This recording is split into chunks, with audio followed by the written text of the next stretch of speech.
சரசு சமையல். வாங்க இன்னைக்கு என்ன ரெசிபி பார்க்கலாம். வீடியோக்குள்ள போலாங்க. இன்றைக்கி நம்ம ஒரு ராகி களியும் கூடவே ஒரு கடலை சட்னிங்க, வேர்க்கடலை சட்னியும் தான் அரைக்க போகிறோம். ராகி களி செய்கிறதுக்காக நான் ராகி மாவு ஒரு 400 கிராம் அளவுக்கு எடுத்திருக்கேங்க. இப்போ அதை தண்ணி விட்டு நம்ம கரைச்சிட்டு தான் களி செய்ய போகிறோம். அப்படியே நம்ம டைரெக்டாக போட்டு கிளறுனா கட்டி பிடிக்கும். அதுக்காக இந்த மாதிரி கரைச்சிக்கிறோம். இப்போ நல்லா வெந்நீர் கொதிச்சிட்ருக்கிற வெந்நீரில் இப்போ நம்ம கரைச்ச கலவையை ஊற்றி கிளறிக்கலாங்க. தண்ணி நல்லா கொதித்ததுக்கப்புறமா நம்ம கலவையை கொஞ்சம் கொஞ்சமாக ஊற்றி கிளறணும். அடுப்பை நல்லா சிம் பண்ணிடணுங்க. தண்ணி கொதித்ததுக்கப்புறமா இந்த மாதிரி கைவிடாமல் கிளறிட்டே இருக்கணும். நம்ம ஒரு பங்கு மாவு எடுக்கிறோம் அப்படின்னா தேவையான அளவுக்கு தண்ணி விட்டு கொஞ்சம் கெட்டியாக கரைச்சிக்கணுங்க. ஒரு கப் மாவு எடுக்கிறோம் அப்படின்னா 3 கப் தண்ணி பாத்திரத்தில் வச்சுக்கலாங்க. அடிக்கனமான பாத்திரத்தில் வச்சுக்கலாம்.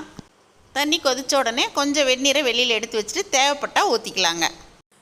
நல்லா கைவிடாமல் கிளறிக்கணுங்க.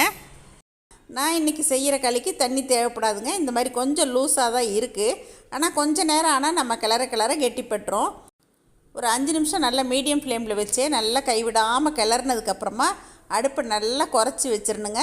கையில் ஈரத்தை தொட்டுக்கிட்டு இந்த மாதிரி ஓரத்துலையெல்லாம் நல்லா தொடச்சி விட்டுட்டு ஒரு மூடி போட்டு ஒரு 3-4 நிமிஷம் வச்சிடலாங்க.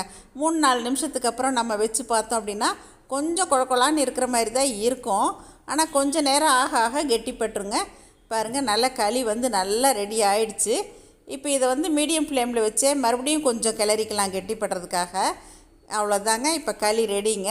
இப்போ இந்த மாதிரி லூஸாக இருக்கிற மாதிரி இருக்கும். ஆனால் கொஞ்சம் நேரம் கழித்து பார்த்தா கெட்டியாயிருங்க. இப்போ அடுப்பை ஆஃப் பண்ணிடலாம்.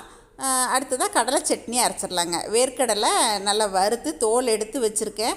காஞ்ச மிளகாய், கொஞ்சம் புளி, உப்பு, கூடவே கொஞ்சம் வெல்லம் போட்டு அரைச்சா சட்னி டேஸ்ட்டாக இருக்குங்க.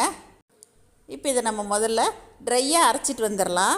பாருங்கள், இந்த மாதிரி பொடியாக அரைச்சதுக்கப்புறம் தண்ணி விட்டு அரைச்சோம் அப்படின்னா நல்லாயிருக்கும்.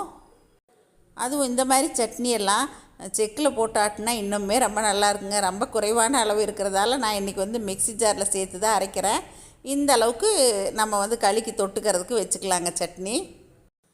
இப்போ சட்னி வச்சு எங்கள் வீட்டில் அவர் சாப்பிட்டும் முடிச்சிட்டாருங்க. பாருங்கள், களி கொஞ்சம் நேரத்தில் கெட்டி ஆயிரும்னு சொன்னேன் இல்லைங்களா. ஒரு 1/4 மணி நேரம் அப்படியே விட்டுட்டேன். பாருங்கள், நல்லாவே கெட்டி ஆயிடுச்சு. எங்கள் வீட்டில் காலை உணவாக இந்த களி அப்பப்போ செஞ்சுருவோங்க. களியும் கடலை சட்னியும் ரெடியாக இருக்குங்க. கூடவே கொஞ்சம் மோர் ஊற்றி கரைச்சி குடிக்கிறதுக்காக மோரும் வச்சுருக்கேன். அதுவும் கொஞ்சம் எடுத்து மோர் விட்டு கரைச்சி அதுவும் சின்ன வெங்காயம் தொட்டுட்டு குடித்தா ரொம்பவே அருமையாக இருக்குங்க. எங்கள் வீட்டில் காலையில் சத்தான சுவையான கேழ்வரகு களியும் கூழும் ரெடியாக இருக்குதுங்க. கடலை சட்னி களிக்கெல்லாம் இந்தளவுக்கு இருந்தால் தான் நல்லாயிருக்குங்க. ரொம்ப கெட்டியாக இருக்கக்கூடாது. சட்னி கொஞ்சம் தாராளமாக தொட்டு சாப்பிட்டா தான் களி ரொம்ப ருசியாக இருக்கும். அதே மாதிரி மோர் விட்டு வெங்காயம் தொட்டுட்டு சாப்பிட்டாலும் ரொம்ப ருசியாக இருக்குங்க. நானும் எங்கள் வீட்டில் அவரும் காலையில் களியும் கடலை சட்னி போட்டு சாப்பிட்டுட்டு மத்தியானத்துக்கும் கொஞ்சம் வச்சுருக்கோங்க. எங்கள் பொண்ணுக்கும் மாப்பிள்ளைக்கும் ரொம்ப பிடிக்கும் அப்படிங்கிறதால கொஞ்சம் தனியாக எடுத்து வச்சுட்டேன். நல்லா கெட்டிப்பட்டுருச்சுங்க. இந்த மாதிரி கேழ்வரகு களியும் வேர்க்கடலை சட்னியும் கண்டிப்பாக நீங்களும் ட்ரை பண்ணி பாருங்கள். இன்னைக்கு நான் கொடுத்த இந்த ரெசிபி உங்கள் எல்லாருக்கும் பிடிச்சிருக்குன்னு நினைக்கிறேங்க. எப்பயும் போல் உங்களோட ஃபீட்பேக் சொல்லுங்கள். பிடிச்சிருந்தா லைக், ஷேர் பண்ணுங்கள். மறக்காமல் என்னோட சேனலை சப்ஸ்கிரைப் பண்ணிக்கங்க. தேங்க்யூ. சரசு சமையல் பாருங்கள். சமையல் நல்லா பண்ணுங்கள். சரசஸ் ஃபுட் ப்ராடக்ட்ஸ் பொடிவைகள் தேவைப்படுறவங்க இங்கே கொடுத்துருக்க வாட்ஸ்அப் நம்பரில் காலை 10 மணி முதல் மாலை 6 மணி வரை எங்களை காண்டாக்ட் பண்ணி வாங்கிக்கலாங்க. தேங்க்யூ.